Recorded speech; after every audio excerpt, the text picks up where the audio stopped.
Kian, habang naglalakad siya, iniikot-ikutan niya si Mr. Jollibee, na pag-iisip-isip siya ngayon.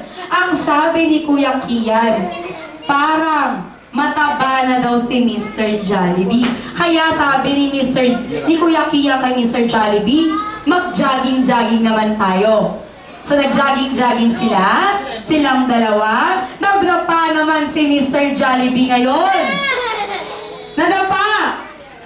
Sa harapan ni Kian. Sa harapan ni Kian, tinulungan ni Kuya Kian.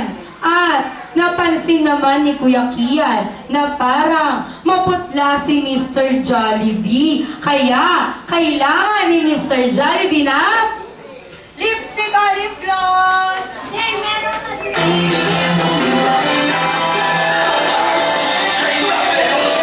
Ngayon, salamat ate, may lipstick at lip gloss ka.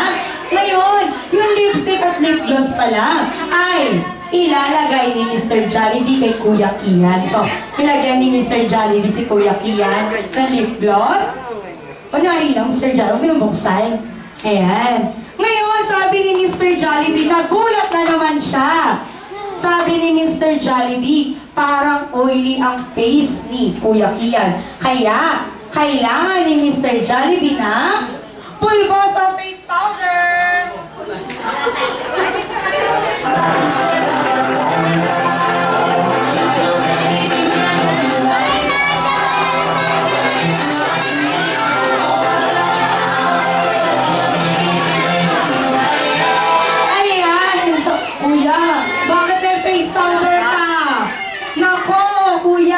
Meron ka.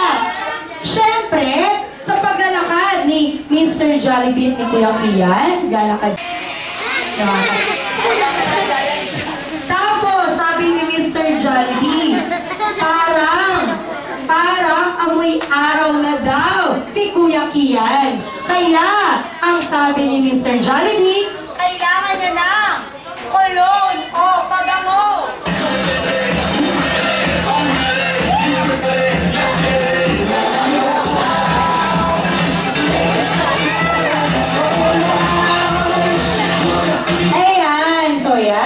Nag-imprises mo.